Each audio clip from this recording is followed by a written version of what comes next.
Hello అందరికీ, అందరూ బాగున్నారా? నేనైతే చాలా బాగున్నానండి. మీరందరూ కూడా చాలా చాలా బాగుండాలని దేవుణ్ణి అయితే మనస్ఫూర్తిగా కోరుకుంటున్నాను.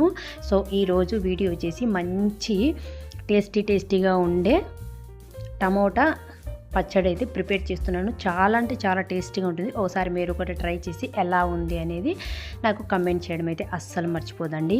ఈ పచ్చడి వచ్చేసి వేడి వేడి రైస్లోకి కానీ చపాతీ అండ్ దోశలోకి కూడా చాలా అంటే చాలా టేస్టీగా ఉంటుంది.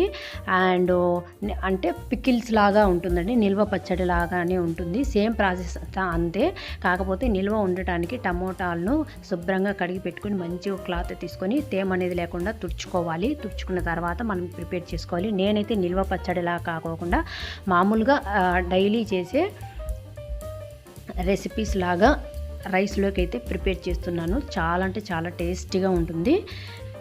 సో టమోటాస్ను అయితే మనం నీట్గా కడిగి పెట్టుకొని, నేనేం తుడుచుకుండా అలాగనే ముక్కలుగా కట్ చేసి పక్కన పెట్టుకున్నానండి. అందులోనే చింతపండు కొంచెము, మనం ఒక నిమ్మకాయ సైజంత చింతపండు కూడా తీసేసుకోండి. దానికి కావాల్సిన పదార్థాలన్నీ చూపించాను కదా, వెల్లుల్లి, కారము, కల్లుప్పు, కొంచెం పసుపు అండ్ మెంతుల పొడి ఉంటుంది కదా, మెంతులు, కొంచెం జీలకర్ర, ఆవాలు, ఆ పొడి కూడా మనం ప్రిపేర్ చేసుకోవాలి. ఫస్ట్ వచ్చేసి ఒక కడాయి పెట్టుకోండి.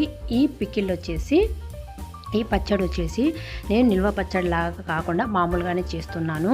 సో ఇలా అయినా బయట పెడితే 2 days ఉంటుందండి. అదే మనం ఫ్రిడ్జ్లో పెట్టుకుంటే, అంటే మనం తేమ అనేది తుడుచుకోకుండా కడిగిన వెనకమ్మడి చేస్తున్నాం కాబట్టి ఫ్రిడ్జ్లో పెట్టుకుని 1 week అయితే ఉంటుందండి.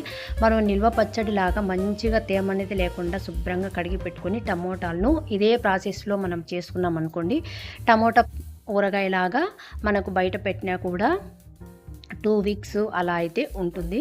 సో మీరు ఎలా కావాలంటే అలా చేసుకోండి. ఏ పచ్చడికైనా ఇదే ప్రాసెస్ ఏనండి. చాలా అంటే చాలా టేస్టీగా ఉంటుంది. ఫస్ట్ వచ్చేసి కడాయి పెట్టేసి మనము ఆయిల్ అనేది యాడ్ చేయకుండానే మెంతులు, జీలకర్ర, ఆవాలు వేయించి పెట్టుకొని పక్కన పెట్టుకోవాలి. దాన్ని మిక్సీ పట్టి పెట్టుకోవాలి పొడిలాగా. ఆ తర్వాత ఆయిల్ వేసేసి జీలకర్ర, ఆవాలు మాత్రమే వేశాను పోపుకు. సో ఆ తర్వాత వచ్చేసి వెల్లుల్లి నేను చాలా ఎక్కువగానే వాడతానండి. నాకు చాలా ఇష్టము వెల్లుల్లి అంటే, అందుకే వెల్లుల్లికి సంబంధించిన ఏ రెసిపీస్లో అయినా వెల్లుల్లి వాడితే చాలానే ఎక్కువగానే వాడతాను. అది మీ ఆప్షనల్.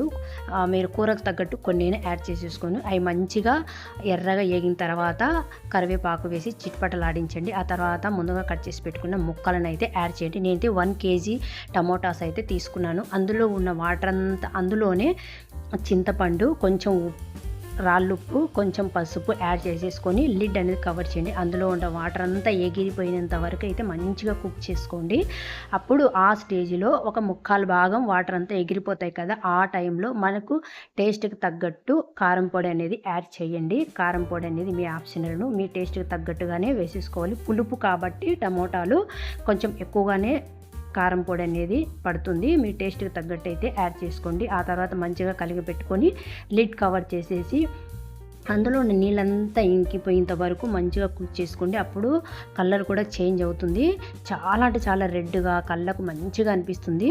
సో చూసారు కదా, వాటర్ అంతా ఎగిరిపోయి ఆయిల్ అనేది పైకి తేలింది. ఆ స్టేజ్లో ముందుగానే మనం వేగించి పెట్టుకున్న పొడి ఉంది కదా, మెంతుల పొడి, సో దాన్ని యాడ్ చేసుకోండి. మంచి ఫ్లేవర్ వస్తుంది, మంచిగా వాసన వస్తూ చాలా అంటే చాలా టేస్టీగా ఉంటుంది. ఇప్పుడు ఉప్పు అందుకు అన్ని అడ్జస్ట్ చేసుకొని, టేస్ట్ చూసుకొని అడ్జస్ట్ చేసుకొని ఫైనల్గా ఆ పొడి అనేది చల్లుకొని కాసేపు అలా చిన్న లో ఫ్లేమ్లో పెట్టుకొని తర్వాత స్టవ్ కట్టేయండి. ఆ తర్వాత వచ్చేసి వేడి అన్నంలోకి టమోటా పచ్చడి వేసుకొని తింటూ ఉంటే అబ్బా చాలా అంటే చాలా టేస్టీగా ఉంటుందండి. ఒకసారి మీరు కూడా ట్రై చేసి రెసిపీ ఎలా ఉందని నాకు కమెంట్ చేయండి. దోశలో కూడా చాలా అంటే చాలా టేస్టీగా ఉంటుంది. బాయ్ గాయ్స్, మరొక మంచి వీడియోతో మళ్ళీ కలుస్తాను. Thank you for watching. Bye.